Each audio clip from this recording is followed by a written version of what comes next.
د حضور کریم صلی الله علیه وسلم د زندګۍ مبارک یو ډېر ښایسته واقعه ده.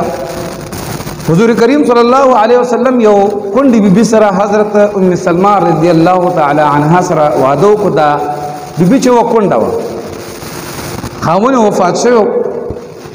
نو دا چې کله د حضور کریم صلی الله علیه وسلم کور ته راغله، نو دا دوه ماشومان مو سره راغله چې د یوې ماشومې نوم حضرت زینب رضی الله عنها وه او د ماشوم نوم هو عمر.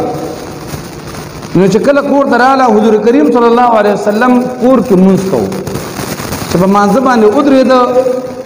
نو کله چې سړی لمونځ ته ودرېږي نو دا یو خبره ذهن کې ونیسئ، که مشران دي که کشران دي، کله لمونځ ته سړی ودرېږي نو موږ اکثر دا وایو چې د انسان مخې ته مانځه مخې ته مه تېرېږئ. یو حدیث شریف دام راځي، که چېرته یو انسان د دې ګناه نه خبر شو چې د منځګزار مخې ته تېرېدلو کې څومره ګناه ده، نو دا سړی به 40 کاله به دغه ځای باندې ودرېږي خو د منځګزار مخې ته به تېر نه شي. دغه ځای کې تقریبا زه 13-15 کاله لمونځ کوم چې کله کم سړی خپل لمونځ پوره کړي نو ماشاءالله ښه په شرع به برابر وي، ښایسته مبارکه ږیره به وي، جومات ته به هم راغلی، په دې یخو اوبو به اودس هم کړی او تا ته به په دې غټو غټو ګوري ته به لرې هم نه ولاړ، دا به ستا د مخې ته به تېر شي. نو چې کله انسان لمونځ ته ودرېږي نو د الله رب العزت رحمت د انسان ته متوجه شي. نو په حدیث شریف کې دام راځي که کله ستا مخې ته څوک تېرېږي نو باقاعده ته هغه سړی چې کوم دی په لاس باندې ورته لاس نیولی شي. په لمونځ کې نور حرکات بند دي، خو یو سړی که ستا مخې ته په مانځه کې تېرېږي دا ته په لاس باندې منع کولی شي، او که دا ته دا نه منع کېږي نو ګزار هم پرې کولی شي. بیا دې کې ډېر وروسته مسله هم ده که یو سړی به دا گزار باندې مړ شو، دیه شته پرې نشته، خو چونکې نن زموږ موضوع هغه نه ده.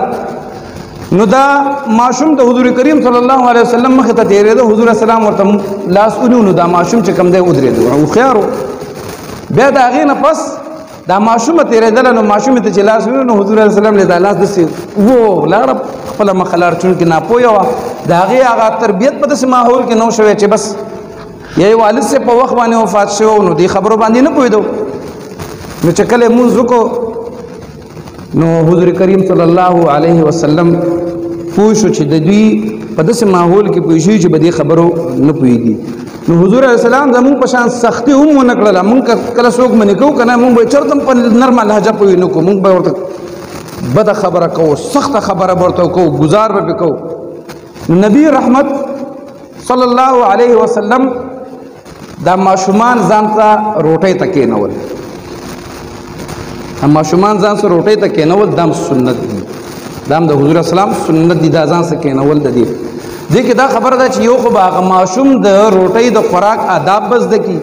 اکثر زمونږ د بعضو ودونو له چې لاړ شو یا خیرات له لاړ شو، که تاسو وګورئ مونږ بعضې کسان مونږ سره ناست وي چې خولې له نوڼۍ ویسي نو واپس لاس داسې راوسلوي. وجه څه ده چې مشرانو دا ځان سره کېنولي نه وي.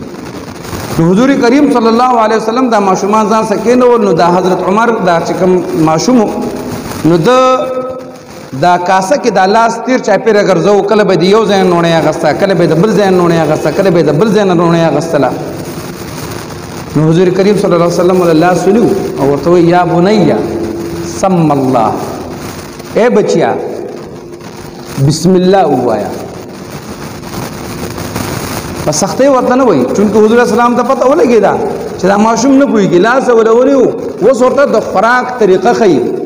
یا بنیه سم الله، اے بچیا بسم الله ووایه، وکل بیمینک، او بچیا په ښي لاس خوراک کوه، وکل مما یلیک، او د هغه ځای نه خوراک کوه کومه چې ستا مخې ته ده. مونږ هم اکثر ماشومانو ته وایو که نه خپله مخه خوره.